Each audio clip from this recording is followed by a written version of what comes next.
back. Kevin's Mobile Repair. Got 2009 Buick Enclave. We're doing a water pump on the 3.6 motor.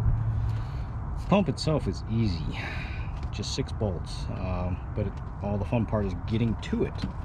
So you have, first you got to take out this fuse block. The connectors for the bottom are going to be these 2 tins right here, and then they will come out and slide out of the way like yay. One here. Just move them out of the way.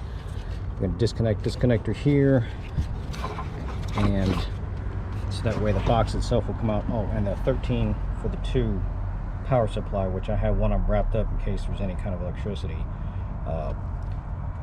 because I didn't disconnect the battery. Shame on me. But wrap them up out of the way, take the box out of the way. Then the bottom half, it's like a little tray. See it right there? There'll be little clips on the side that you'll just use a screwdriver to pop them up, and then it will pop up itself. This is where that fuse tray sits on. So that you'll take this metal tray off as well.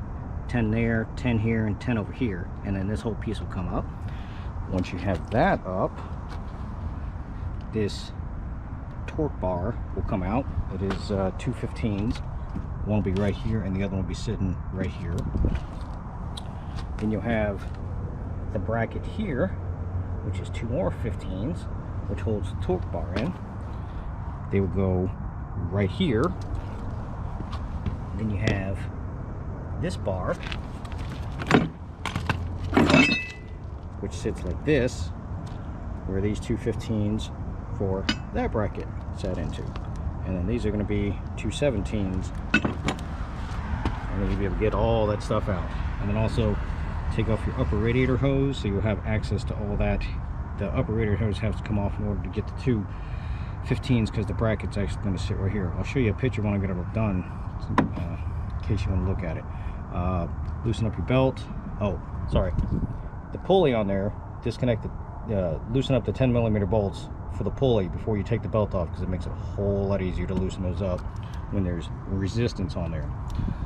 Pulley will come off, belt up out of the way, and then do your water pump. It's 6 10mm bolts right there. The new water pumps usually come with new bolts, so that is a good thing. Right now we're going back together, burp out the coolant and all that, and we'll go from there. Oh, this that big shroud comes out of the way in order to get to the actual fill port for the coolant. So here's our old pump. It looked like it was leaking, but I don't know. Customer didn't say so. So that's what we're doing. Torque mount right there busted too. Have to get another one of those, or at least let the customer know. But this is overall about an hour job.